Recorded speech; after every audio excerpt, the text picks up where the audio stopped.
Welcome to episode number 179 of the Marine Layer podcast. It's the first edition of our Mariners offseason wish list. We'll take a look at 3 free agents that we think the Mariners should go after.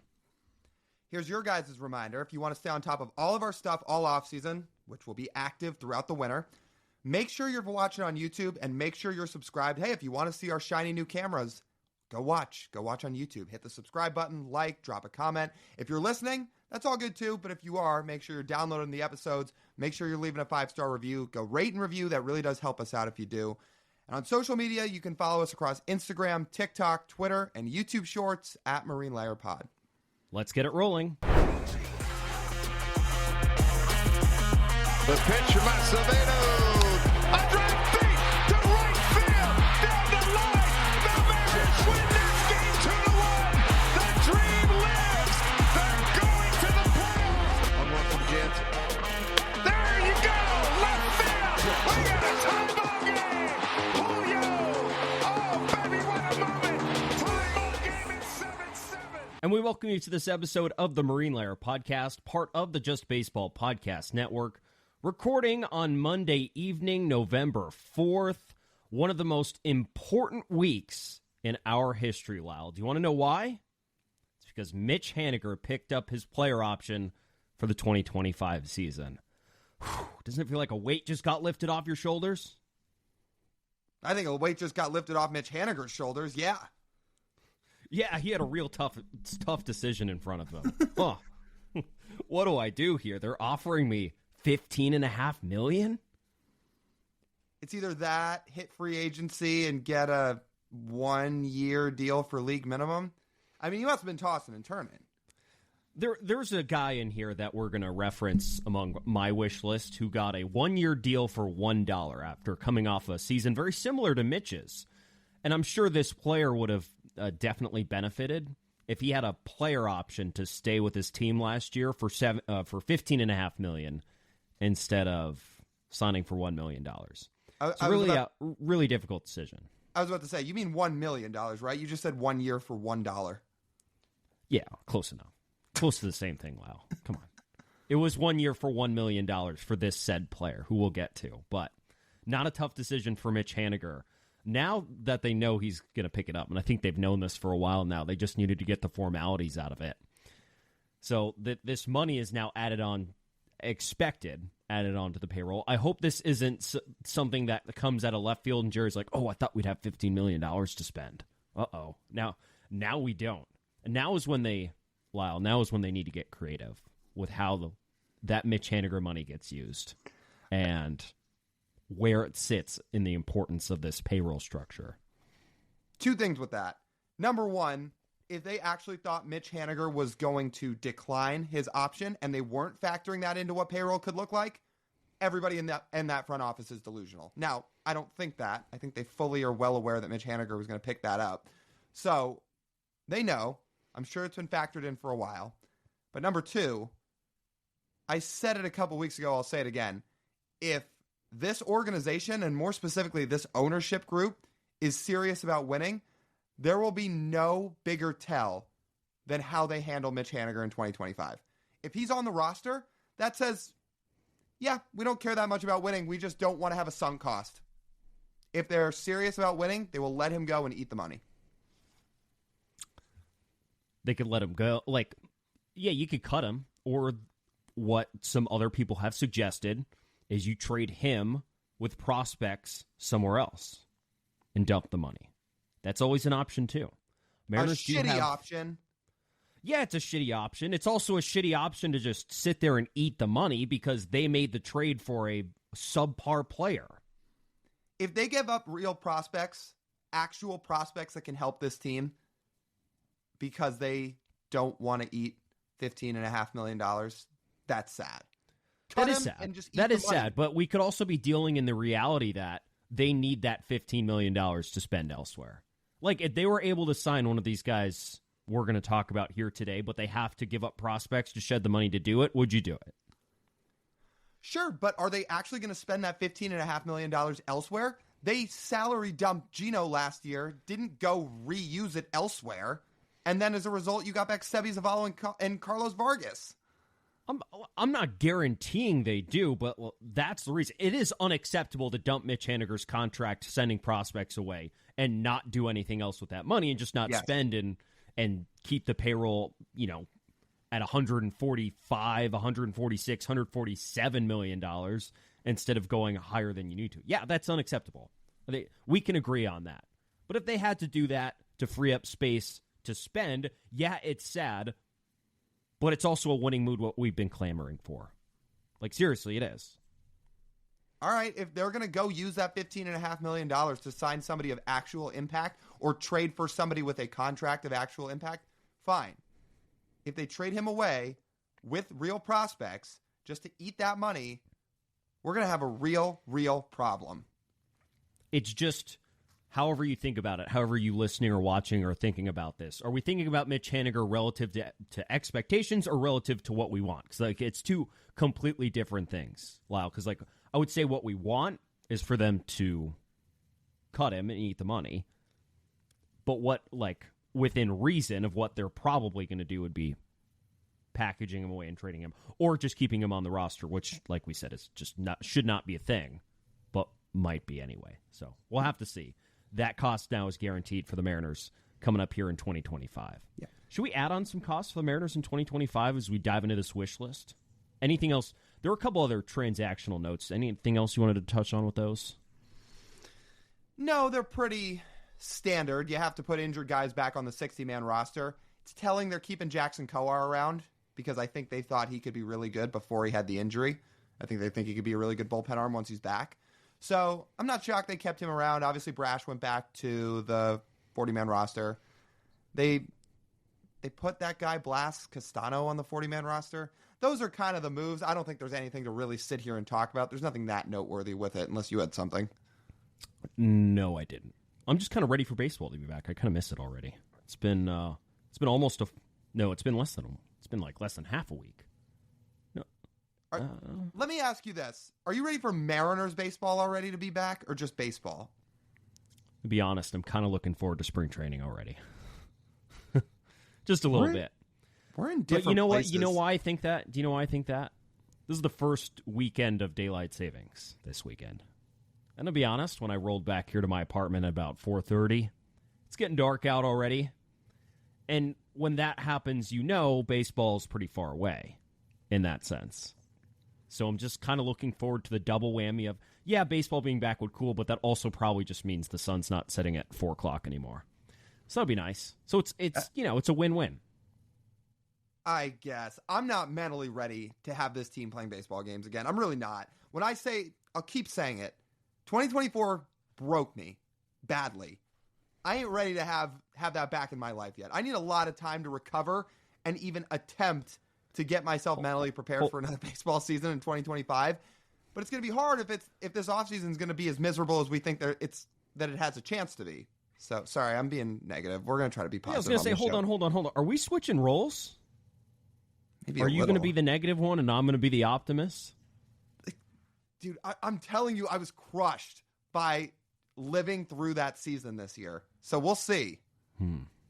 Well, you say the offseason is going to suck, and I'm right there with you. I don't think they're going to have a phenomenal offseason. The optics don't seem great. The only way to literally offset that, Lyle, is to play baseball, though. That's the thing. You can have a crap offseason, but then your team plays this outlier great year, which we're just begging for. We're just begging. Can everyone just have a good year at once? Can 2001 happen again? I'll go through 20 more years. Just 2001, please. Or can this franchise just decide to actually try and win and not just through hitting on low-cost pitchers and prospects? Actually go spend. That's what I ask. Don't rely on an outlier season. But that's a given, right? Well, yeah. Because that's a given. Everyone wants them to try and win. What we don't actually get, though, is can the Mariners get lucky for 162 games? Everyone else does? Look at the franchise you're talking about. They don't get lucky. Even the Marlins have lucked into a World Series. The Diamondbacks have lucked into a World Series. Well, 0-1, they were really good. I'm talking about 2023. Cardinals. Somebody. Like, why can't that happen? That would what I'd be looking forward to, Lyle, because you know it would be great for this podcast and great for the mood of this podcast. Like, we're just stuck in this swirl of negativity, just of this pessimism of the offseason. Like, winning solves all of it. Right? So, like, we got to March, we got to April, we got to May, and it's like, oh, they're playing well. Wouldn't this be fun? They roll this current roster out on the field right now. What is your confidence level that they're going to go out and have an outlier year and win? Not high, but you can't predict outlier years. No, you can't. That's why they're outlier years. We're legitimately flipping roles in real time here. I'm telling you. What do we always say? When we hop on this podcast, we're transparent. What I'm saying on this pod is exactly what I'd tell any of you if I met you in person. And my guard is up right now. I've got real trust issues. Not that every fan doesn't. When you're a fan of the Mariners, this is what happens. But especially after this year, yeah, I'm going through it right now pretty bad. Maybe this is my version of coping. And this doesn't excuse past performance. Like, let's not get this all tied up here with the listeners and with you, Lyle. This isn't me excusing any of the past actions and past performances of Mariners players or of the, will of the organization. I just think it would be kind of cool. It'd be very cool. But I'm usually the one that gets my hopes up preseason, and maybe by February I'll still do that if they surprise us this winter. Right now I'm having real issues. When they traded for Teoscar Hernandez right when this podcast started, I was fired up about it. When they finally made some of the moves that they made last offseason, getting Polo, getting Gregory Santos, all that stuff, I was fired up about it. I usually find a way to do that, so maybe by February I will.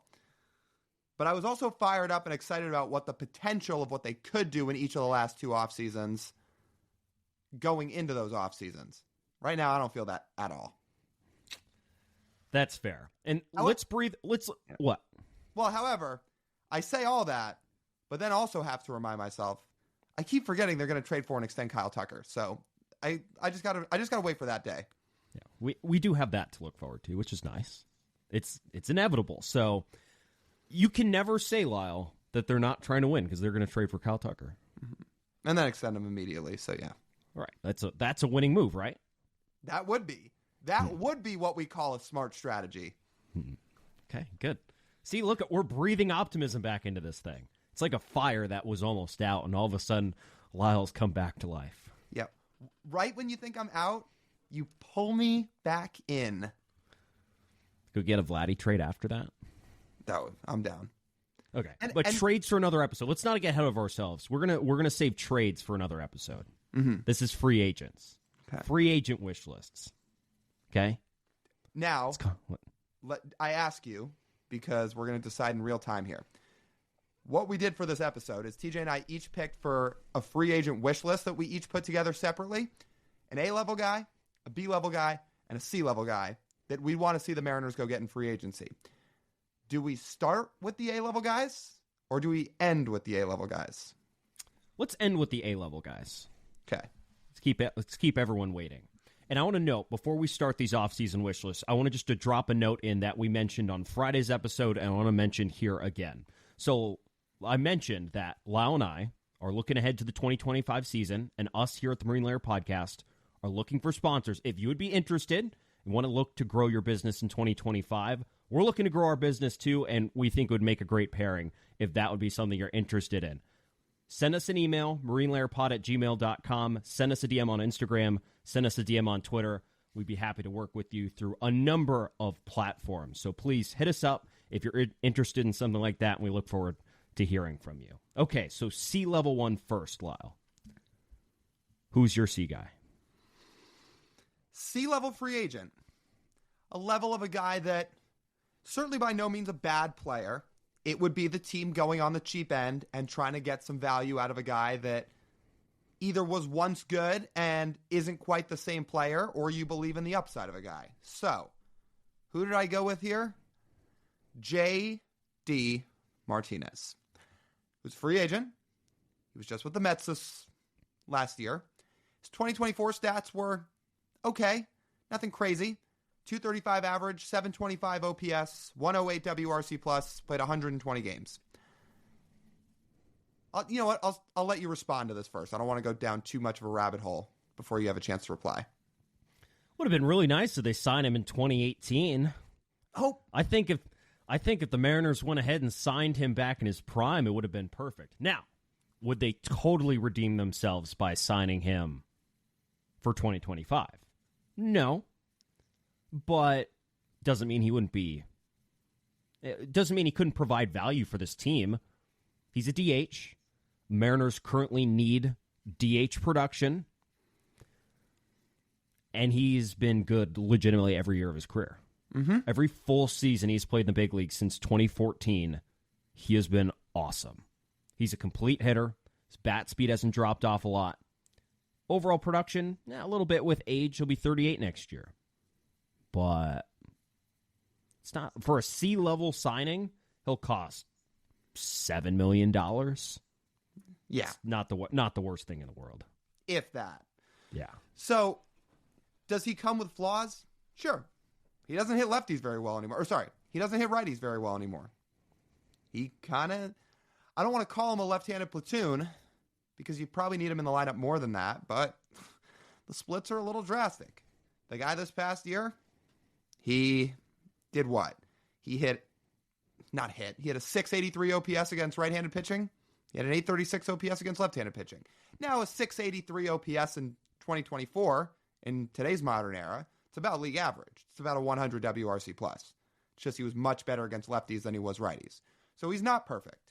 But I will say, a season ago with the Dodgers, dude had a campaign. Campaign and a half. 37 years old, he had 33 homers, 135 WRC+, in 113 games.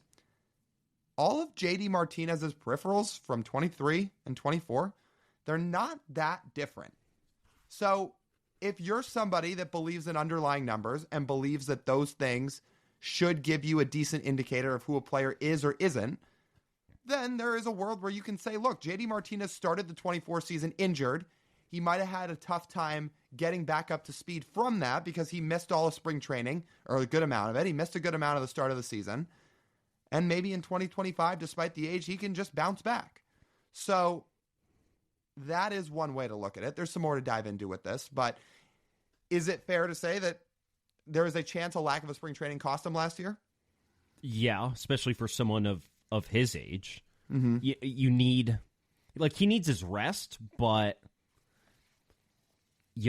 most players do need rhythm. And it's still, even without the spring training, you mentioned some of those underlying numbers.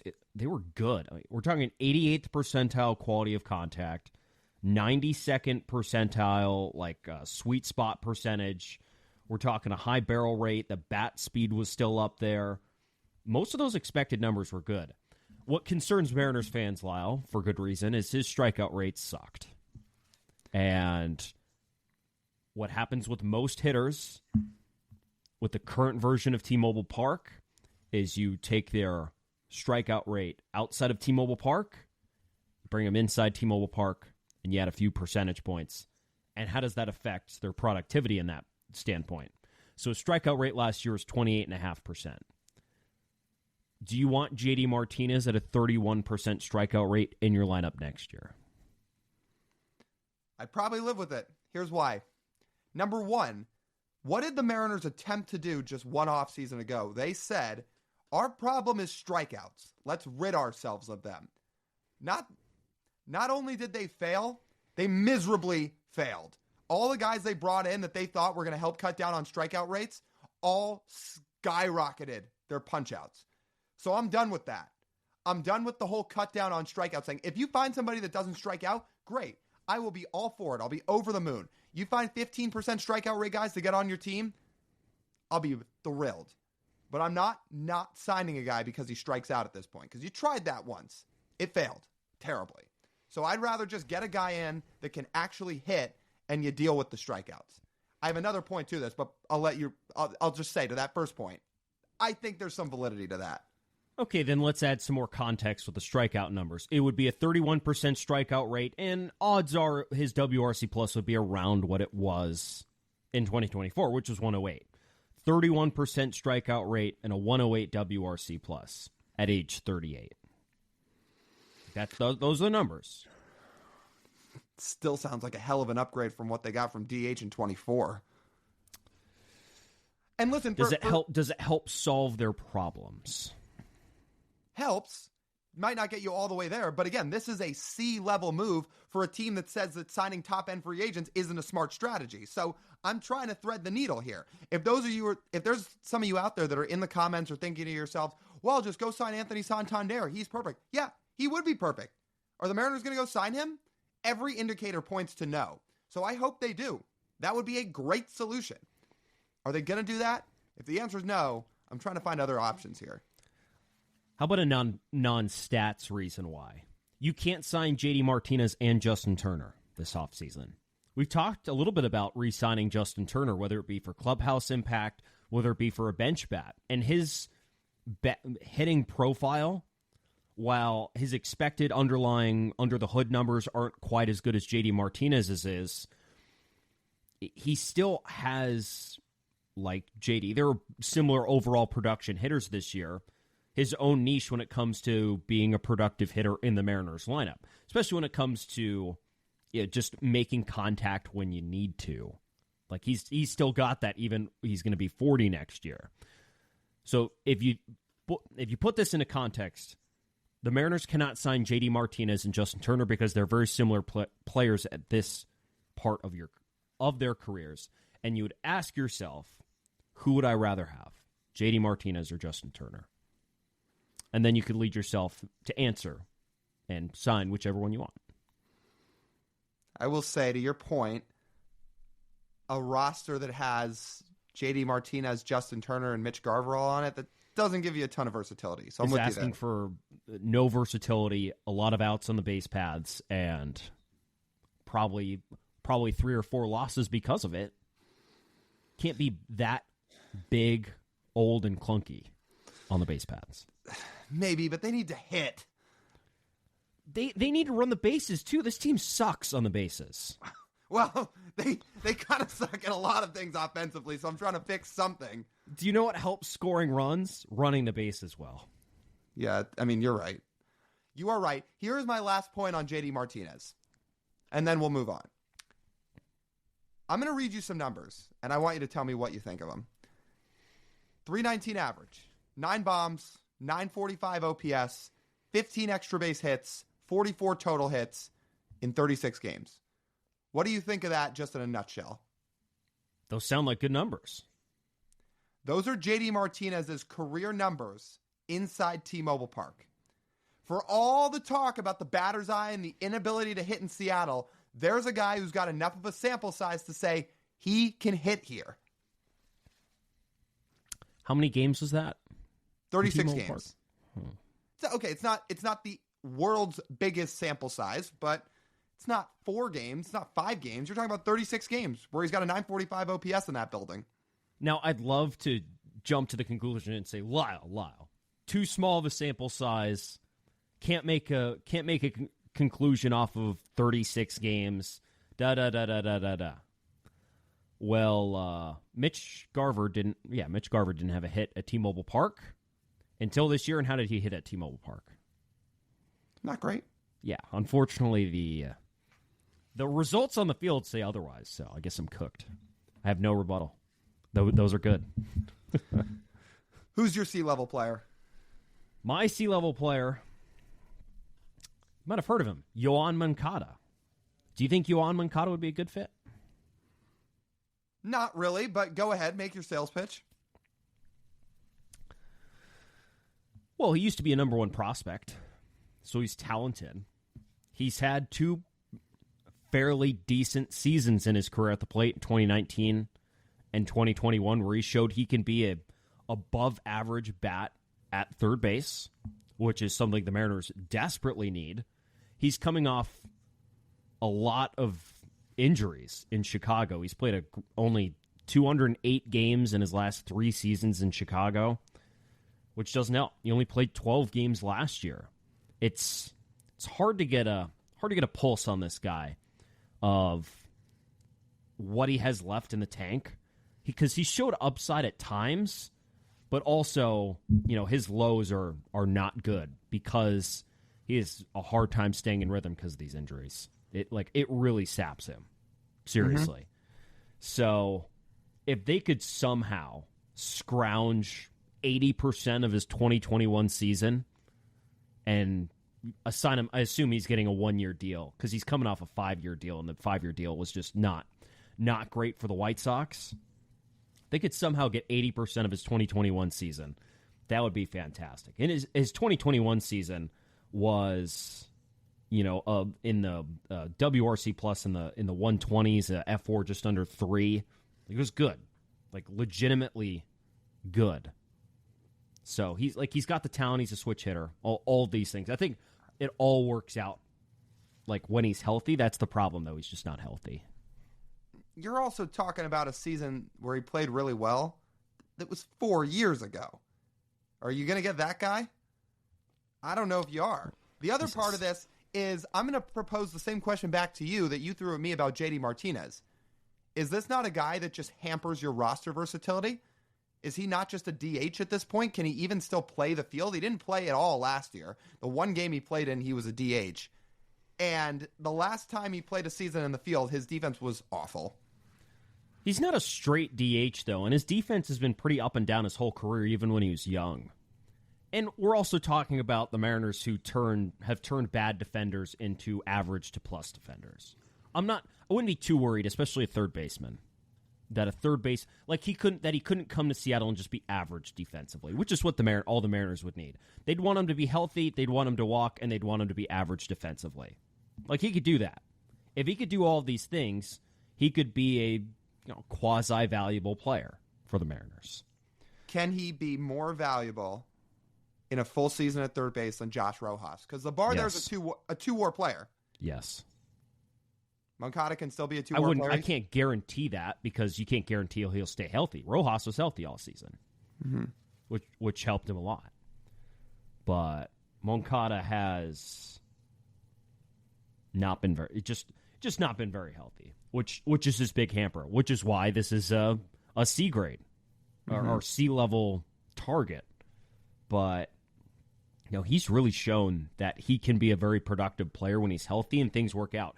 And also, Lyle, let's consider the organization he's been in. Is it the most inspiring place in the world? No. Yeah, that's what I'm saying. He's hurt. They got to fly on crummy planes all over the place. Just not a very great atmosphere to try and generate success. Not saying the Mariners are the flag bearer in that by any standard, but it's better than the White Sox are. So think of him in a new environment around all these players. The fact that he switch hits, you can have him play third. He wouldn't cost a lot of money. He's only going to be 30 next year. And if it doesn't work out, it doesn't work out. It's a 1-year deal. You let him go after that. Okay. If he's really that bad, you could let him go mid-season. But yeah, if you get him on a 1-year deal and he puts up a 2.5-win season, awesome. Just injuries, bad defense, hasn't hit in a long time. I'm not saying it can't work, but I'm skeptical enough about this offseason as a whole, and I would say I'd be fairly skeptical about a Yoan Moncada signing. Yeah, not saying it's a safe signing by any measure. Definitely not, especially with his 29% career strikeout rate, where you said you're not looking at strikeout rate, but I look at Yoan Moncada's combination of injuries and strikeout rate, and that's a bad combination. So somehow he magically doesn't strike out at a 30% clip and is above average and doesn't get hurt. It might actually work out. Wow. Strikeout rate, injuries, not a good combination. And yet, here we sit with TJ saying, I'd sign him. Well, it says he's going to cost $4 million. And he could put up 2 WAR. So we got to hedge. This is what we call hedging. Wow. We're hedging the market. You're mentally hedging already. Yeah. All right. We're going to get to our B-level players here. Before that, let's take a pause, talk to you guys about our friends over at Pagacci's Pub 85, which is an awesome place to go have a night out with your friends. You guys know that. You can go watch games. You can go have some great food. You can go have some drinks. You can go play some pool. It's November. College basketball is starting this week. There are going to be games left and right. Obviously, there's football going on, college, NFL. You got hockey. You got basketball. whatever you want. You can head over there. There's 20 TVs in that place, so pick what you want to watch. It'll be on. And then if you go during happy hour for some awesome drink specials, those are Monday through Friday from 2 to 6 p.m. Drinks are $3 and $4 on the happy hour menu. Those are pretty good deals. You're probably not going to find deals better than that. So head over there, get some happy hour drinks, go watch some games with your friends. That's all over at Pagacci's Pub 85 over in Kirkland. All right, B level. This is more the level of a player where they might not be a superstar, but it's somebody that if you sign them, you should be excited because they can really have a chance to help the team. My guy, I picked here, Ha-Seong Kim, formerly of the San Diego Padres. His numbers in 2024 were hit 233 average, 700 OPS, 101 WRC+, 2.6 Fangraphs WAR in 122 games played. You are signing this guy because he is a premier defender. That's where the value comes from. Mm-hmm. I'm a huge fan of this idea. I'm a huge fan of it. Because you have plus defense at third, you have average defense at short, and you've had subpar defense at second base last year. You could add a plus defender at any of those three positions, signing Ha-Seong Kim. Let's not get it twisted for people looking at his WAR numbers, because he had a 4 WAR last year in 23. It was about 2.5 in 24. As Lyle said, most of that's coming from his defense. So don't expect him to really, it's the right terminology, like Anchor break out offensively. He's not going to break out offensively. Like, he pretty much is who he is at the plate. He's shown that the last 3 years. But, his offensive numbers are what you probably want to stabilize J.P. Crawford to be. Right? I think so. That's fair. Could I also say that his 101 WRC plus, number one, that's a 9% upgrade over Jorge Polanco from 2024 if you put him at second base. And number two, that 101 WRC plus would be the highest weighted runs created plus a Mariners second baseman's had since Robinson Cano. So, if that's his weakness, but he's still going to be league average to above league average as a bat and play elite defense, that's your best second baseman you've had in 7 years. What would be interesting is what the Mariners would decide if they signed him. Is he playing short or is he playing second? He probably should play short, but he could play either. Now, I will be fair to J.P. Crawford. He had a very good defensive year last year. 9 defensive runs saved, really had a resurgent year with his glove. I also know that, look, JP's aging. His range isn't great. While he did rack up a lot of saved runs, we know his range isn't otherworldly. He feels like a guy where if you finally slid him over to second base, you'd have the potential for a really good defensive second baseman, but with Kim having a little bit more range, you could put him at short. So if you're asking me what I would do, yeah, I'd probably do that. What the Mariners would do, it's tough to say. They could go either way. Point being, you have those two as your middle infielders. It's a much, much better defensive alignment that's going to provide you a lot more value.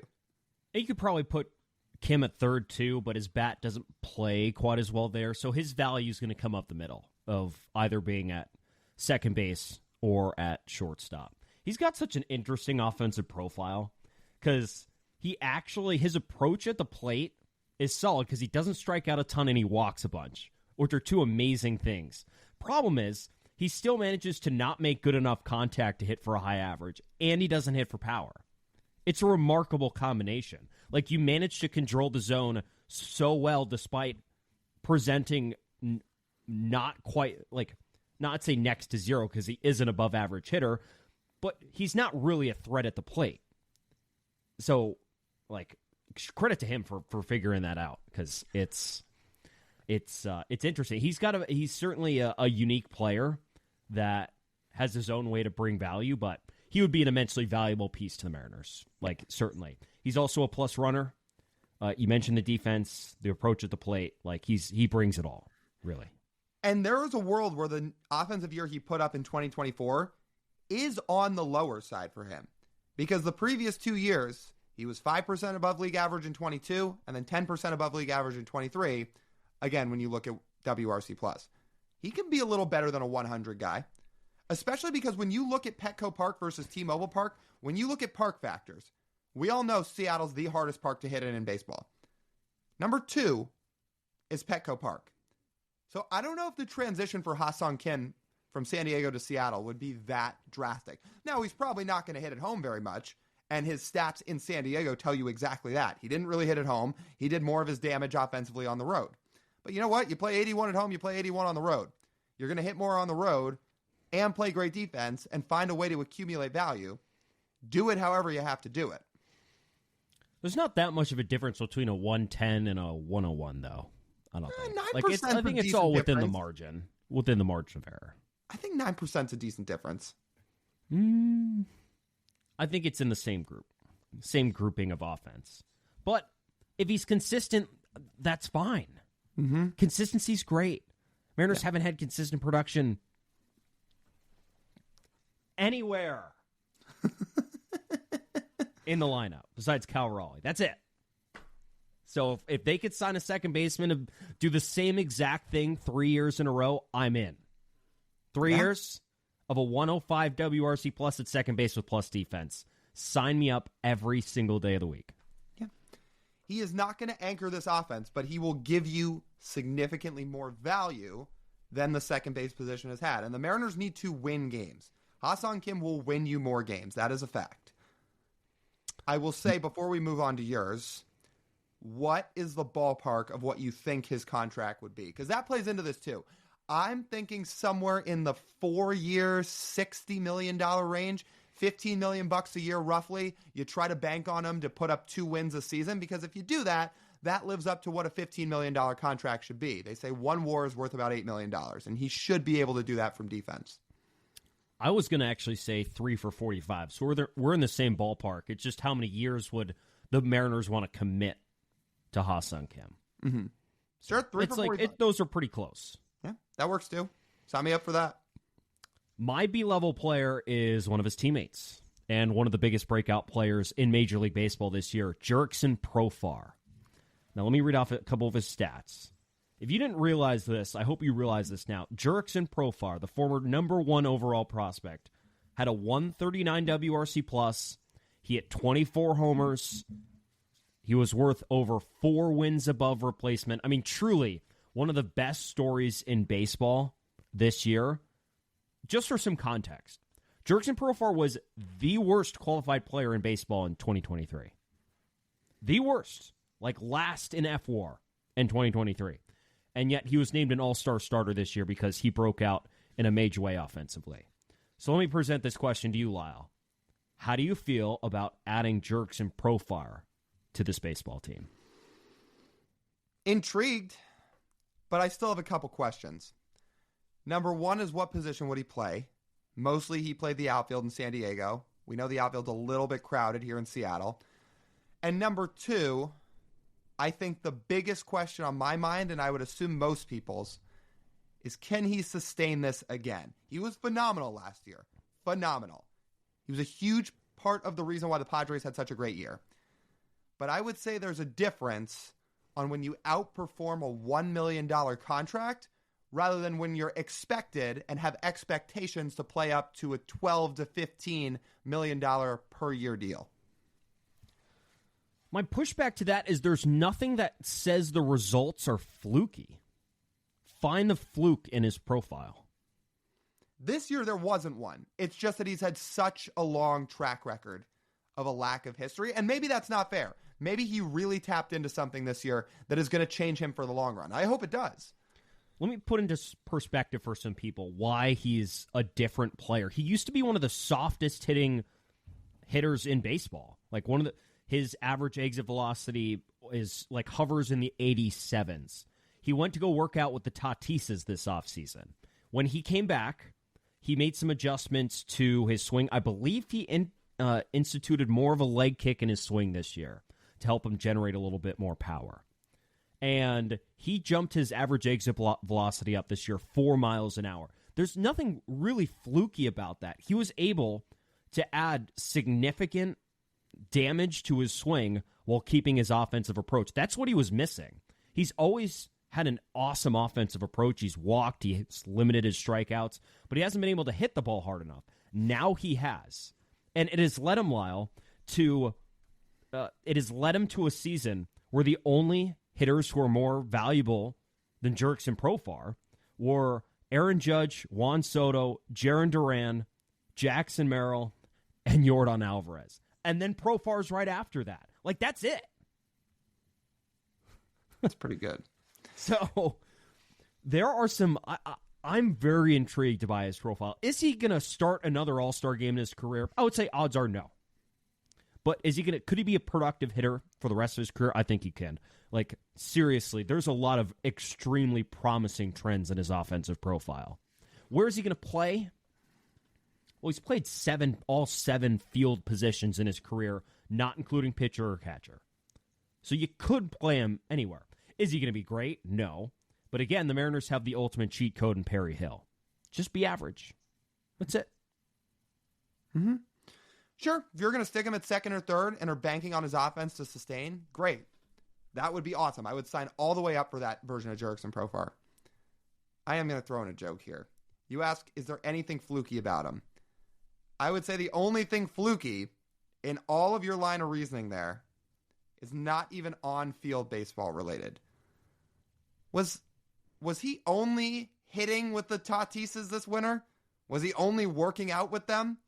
If he was, great. This is all sustainable. Now, if he's taking certain medical advice from the Tatises, the Mariners may run into problems if they sign him.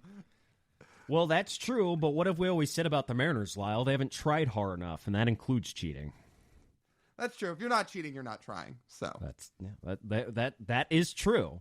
And hey, again, we're just making a joke about this, but he is, again, when you hit the ball significantly harder, people are going to raise an eyebrow. So, But everything else about his profile is fantastic. Seriously. Yeah. He's got a great hitting profile. San Diego knocked this one out of the park, and shout out to him for nearly being out of baseball and instead turning around and he's going to cash in big. I would imagine his contract's going to be very similar to Ha-Seong Kim's of what we projected. Teams aren't going to go long with him since he's already in his 30s now, but like a 3 or 4 year deal, I think that would be certainly fair for Jurickson Profar, and I think he would fill a very valuable role on this team. Yeah, so all jokes aside, because again, we're just messing around, we're joking. Yes, if the Mariners sign Jurickson Profar, sign me all the way up. I would guess he'll get a little less than Kim just because the track record isn't quite as long. So, not that much less, but maybe 3 for 30 to 35 instead of 3 for 45. Maybe he'll get 10 to 12 million a year. I would do that in a second. Same. But I think that's fair to say. Maybe you feel differently. In my mind, it is fair to say that people probably feel a little bit safer about Ha-Seong Kim's profile than Profar's just because of the long-term track record. Even though Profar, like you said, did plenty of things this year that say this should sustain and turn over to some extent. Contracts still work that way sometimes. You get paid for the player you've been rather than the player they expect you to be. And if that's the case, he may get a little less. But if it's 3 for 36 for Jurickson Profar, yeah, I'll ink that pen to paper.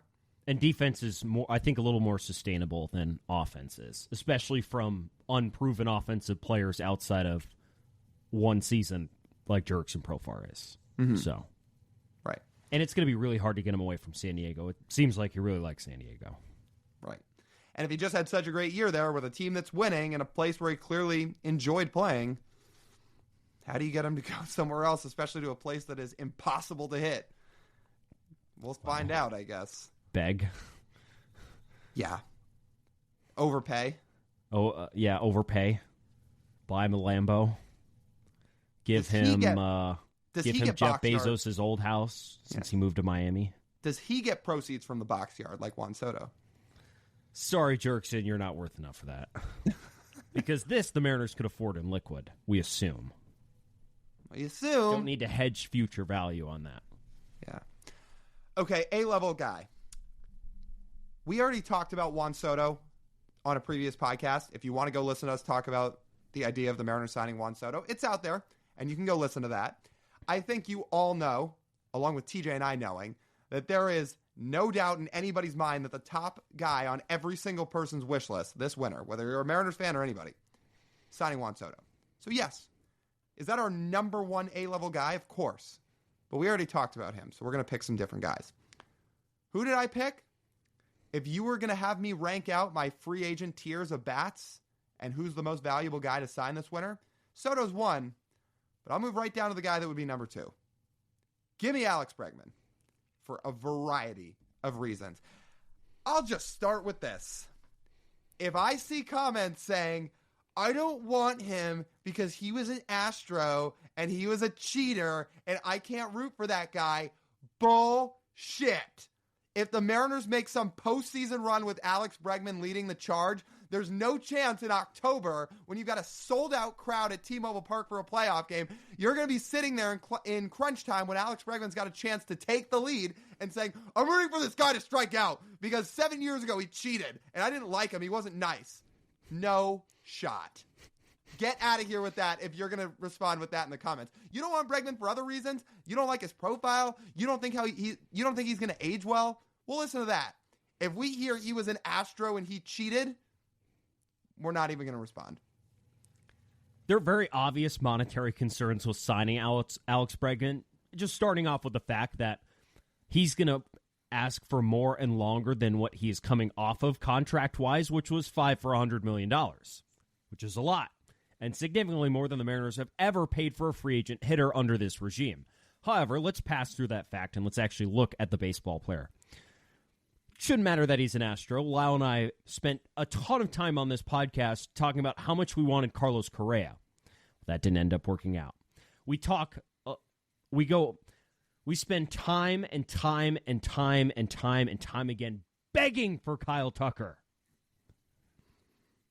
So we can't draw the line at Alex Bregman.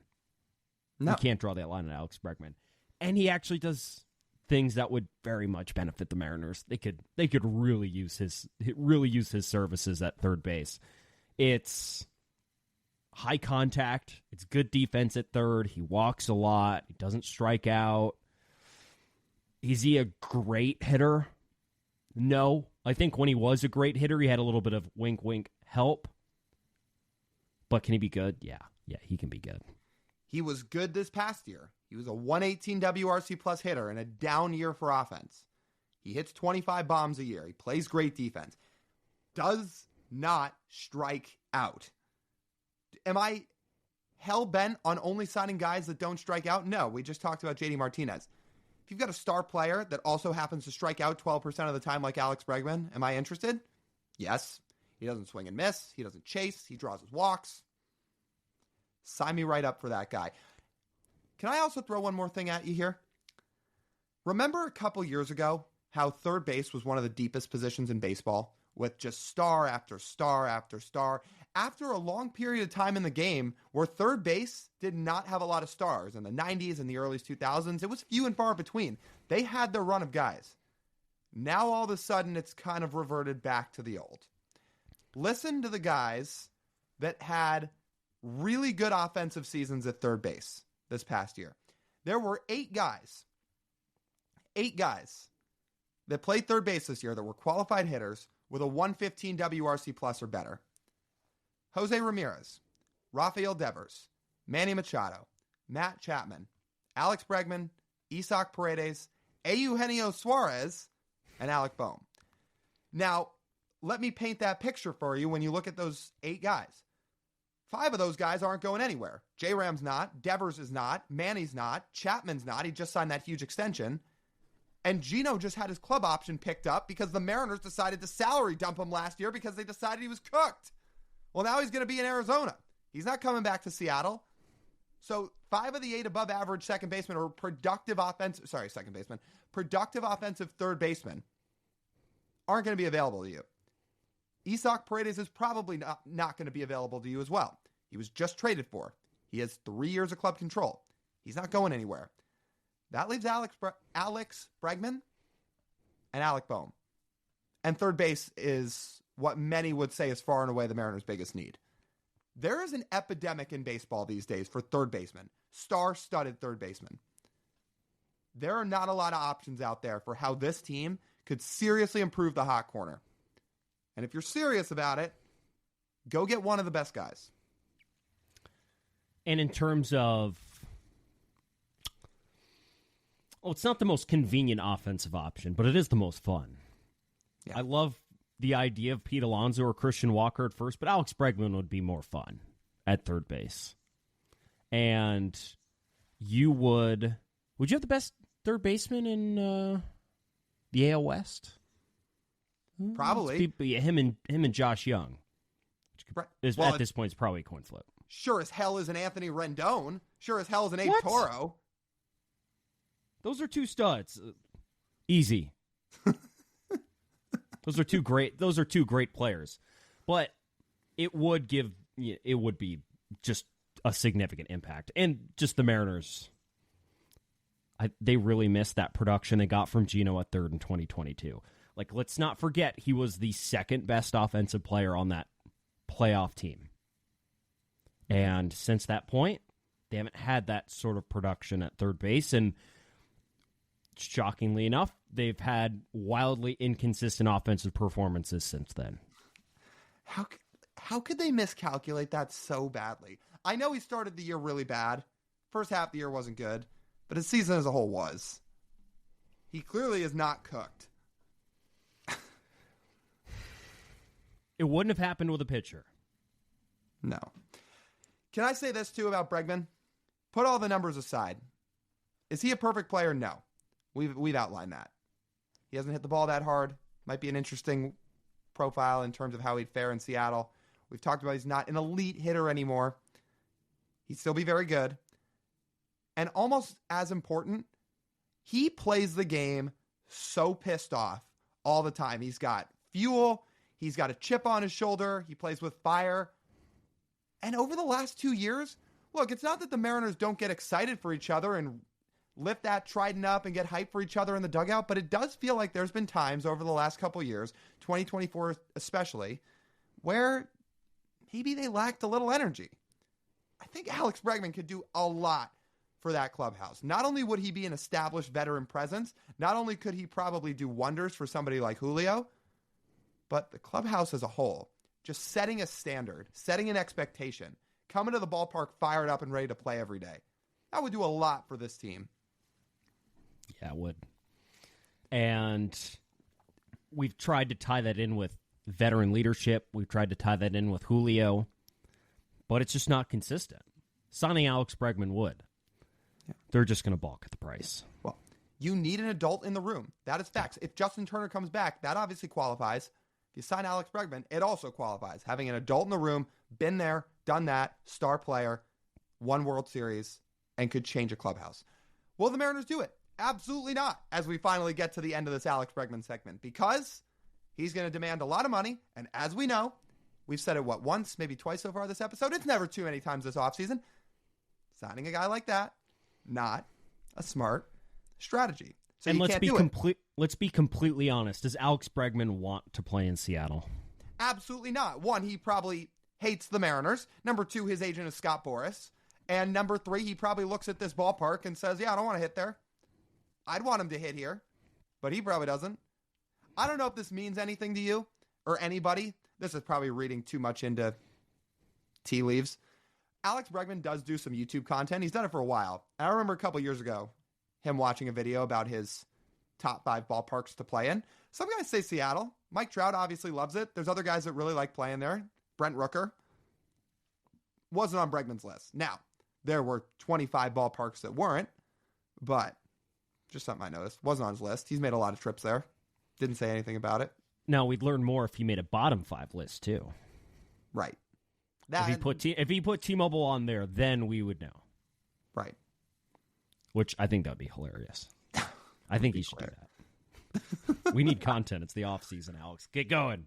Well, would that be good content? Because if he does that, that basically debunks even the hypothetical of signing him here. Right now, we've got an open canvas. Until he doesn't sign here, we can talk up the idea of him signing here. He puts out a list saying, I hate hitting at T-Mobile Park. I feel like it's over. But those videos do well for us. That's true. They do. It's probably already over right now. It's just technically not because he hasn't signed anywhere else. Let's get to my A-grade option on my wish list. I think of this as a best-case scenario. Could they swing Willy Adames? Could they do it? we're going to do most of this segment being positive like we did about Alex Bregman. So let's play the exercise. Let's say, sure. Let's say you could swing Willy Adames. He is one of the younger free agents, which has to be appealing. You know he's a great defender. He can hit 25 to 30 bombs in a season. Yeah, there's a lot to like about the guy. It is an elevated version of Ha-Seong Kim, a guy that racks up a ton of value because of how great he is on defense, while he can also really hit. 92nd percentile batting run value. He hit 32 home runs this year. He was worth nearly 5 Fangraphs wins above replacement. Only struck out 25% of the time. And get this stat about Willy Adames. There have only been 4 shortstops in Major League history to hit 30 homers, drive in 100 runs, and steal 20 bases. It's Willy Adames, it's Alex Rodriguez, it's Trevor Story, and it's Bobby Witt Jr. That's it. It's a pretty good group for Willy Adames to be in. And you'd sit there and you look at his WRC plus from this year. It was at 119, which is a good mark. The only shortstops who were better than him offensively this year were all the best players in baseball, essentially. Bobby Witt, Gunnar Henderson, Corey Seager, Francisco Lindor, Trey Turner. They're all pretty good players. Those are great players. I have a couple questions. Do his previous 2 years at the plate scare you at all? WRC Plus in 2022 was 109. 2023 was 94. He hit this year. He really hit. He doesn't always consistently hit. He's not consistent. He's off the Mitch Garver tree. Good year, average year, good year, average year. And that comes with some of his profile. He does walk a little bit. He does strike out a little bit as well. And he's had noted problems in the past of hitting at certain ballparks. Do you remember why he got traded from Tampa? Couldn't hit at Tampa. No. Couldn't hit in that ballpark. Mm-mm. So they traded him to Milwaukee, where he's flourished. He hasn't been totally consistent, but he's been good enough to potentially earn $25 million a year on the open market. The projection for him right now is 6 years for $150 million. Could be a little bit less than that with the current TV revenue issues that a lot of teams are facing. But that's where his value is currently at. And that's pretty good for a shortstop, because if you think about it this way, those 6 shortstops I rattled off before him. Again, let me just repeat this list. Bobby Witt Jr., Gunnar Henderson, Corey Seager, Francisco Lindor, and Trey Turner are the only shortstops more valuable than him in Major League Baseball. Those are all players worth over $300 million. Willy Adames is going to be worth half that. But his value's not half theirs. Right? You make a good point. I would be all for Willy Adames, because you're probably not signing Alex Bregman. You're almost definitely not. You are almost certainly not signing Juan Soto. Oh, it's not a smart strategy. Sorry, it just kicked in there again. Sometimes I can't help myself. It just comes out, and I can't help myself to stop it. My bad. Anyway, this feels like one of the more realistic but also upper echelon possibilities. It's still low odds, but it feels like in the realm of the A-tier free agents, he feels somewhat more in the realm of possibilities. But would you pay a guy 9 figures to essentially be a defense-first guy? Because there is a world where if he struggles here, then you're paying him to essentially play good defense, but the guy you invested all your chips in through your free agent resources isn't really moving the needle offensively, where we know this team has to get better. That's just a risk you're going to have to take, though, because like third base, after him, where are the options? Not in free agency, that's for sure. They're all in your farm system. That's what the question. That's what the answer to that is. And you're not getting any of those guys to be an everyday player for at least another year. Yeah. So if that problem is getting fixed this year, and you want to have the best option, this is your best option. And let's note that if they sign him, he is definitely playing short. Mm-hmm. There's no ifs, ands, or buts. If you're giving him 9 figures, he's playing shortstop. J.P. Crawford's going to second base. That's how this arrangement will work out. But you mentioned the age, too. That's why this makes more sense for the Mariners. Like, their constant paranoia of free agency is old players declining. He's not old.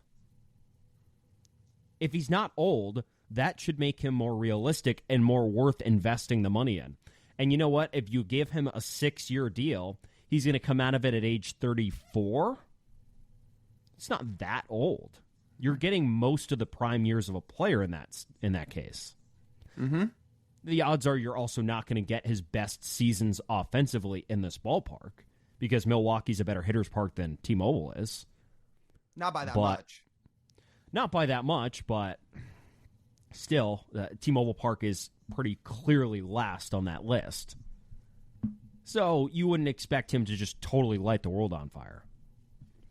But value's value, Lyle, because the problem is they've had this combination of bad hitting and bad defense at some positions, bad hitting and good defense at some positions, and then good hitting, bad defense at some positions. He can, in his best years, give you both.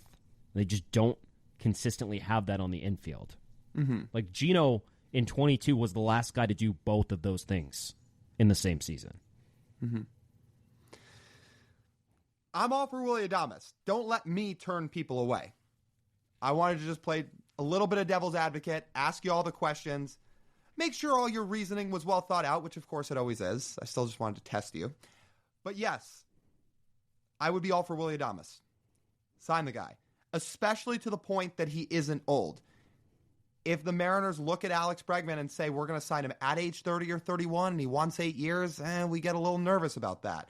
If they're looking at a guy like, who's another example in free, Anthony Santander, a little bit on the older side, doesn't really have defensive value, maybe they get a little worried about that.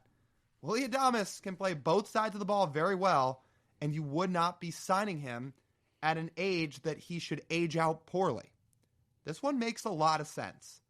And they should look long and hard at this one because you've got him at a young age. You've also got Juan Soto at a young age, but, I mean, we know that's not happening. So, yes, Willy Adames makes a lot of sense. I would be over the moon to sign him.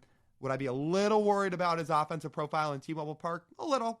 But at the very least, you know the backbone of Willy Adames is he's going to play good defense. So you say that.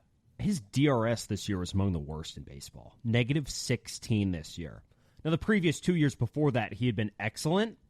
I do raise an eyebrow a little bit, though, of is that an aberration? Because going from like a +8 to a -16 is insane. What was his OAA? That doesn't sound right that he was just a bad defender all year. I'm pretty his sure his OAA was is a little bit more consistent. And his OAA in 23 and 22 were in the 95th percentile. And this year he was still in about the 70th percentile. Right. So his range is good, but the execution of it was... You know what? I'll say this. If you're talking about bringing Yoan Moncada in here and letting him play defense and you say, well, Perry Hill can make him average, then Perry Hill should be able to take a Gold Glove caliber defender and keep him as a Gold Glove caliber defender, especially when he's in his late 20s and he's not really aging. That's a fair point. It's not going to be the stamp leader that you bring in, like Lyle was talking about, and bringing an Alex Bregman personality type into the clubhouse to fire everyone up and motivate them and bring that championship drive and energy. Not to say Willy Adames can't be that guy, but Alex Bregman's a little bit more proven that guy. That doesn't mean you can't have great baseball players on your team. Because the goal of the Mariners coming up here in 2025 is to add as many great baseball players onto their team as possible so they can go win a World Series. And Willy Adames is a step towards that. Hypothetical. You can sign Willy Adames. The Mariners are the ones that win his free agency bidding war. But you have to bring back Jesse Winker to pair with Willy Adames. You know, I think I'd do that. Because, like, Winker hit this year. You know those two have major beef, right? Oh, my God, I forgot that. So, actually, definitely, yes. That would be so entertaining. You can count on me waiting for you in the parking lot. I think that would be a fantastic twist to the Mariners season. Would it work out? Not a chance. But would it be really entertaining? Yeah. Yes, How long would it take to have a D. Gordon, Gene Segura fight between those two in the clubhouse? Not very long. To Jesse's credit, well, at least, because I think we'd heard that Scott Service wasn't a huge fan of his defense.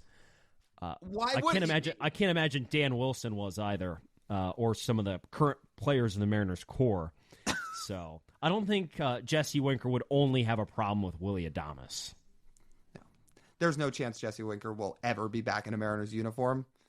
Almost definitely. I guess if he's in his late 30s still playing, it's a totally new regime. He's somehow still hitting, and they say, yeah, you can come DH. Maybe then, but even then, it still seems very, very low. At least we'll always have the 3-run home run he hit down 10 runs in that meaningless Sunday game we were at after they clinched.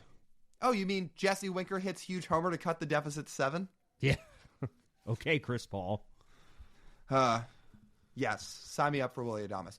Okay, for all you guys listening, you've heard our A-level guys, our B-level guys, our C-level guys. The awesome thing about Mariners fans and baseball fans in general, everybody's got different ideas. I am sure you guys listening have ideas. So send them to us. You want to DM them to us. You want to drop them in the YouTube comments. That's the best way. You drop them in the YouTube comments. That's the best way for us to see them. That's the best way for us to engage with them. You can do it in any form you want.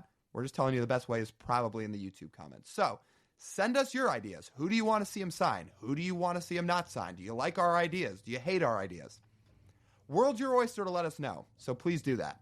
With that, that'll just about wrap up this edition of the Marine Layer Podcast. You guys know the drill. You want to listen to the full form podcast, you can do so wherever you get your audio pods. Make sure if you do that, you rate and review, give it 5 stars. It really only takes a minute or two to do, guys. And if you do, you're doing us a huge, huge favor if you are. So do that. Download our podcast episodes on that audio side. If you're watching on YouTube, like, comment, subscribe. Hitting that subscribe button is key. You're not missing any of our stuff. You're keeping up to date with everything we're posting. Then follow us on social media. We're on Instagram, TikTok, Twitter, and YouTube Shorts at Marine Layer Pod. That's TJ. I'm Lyle. As always, we thank you guys for tuning in. We'll talk to you soon.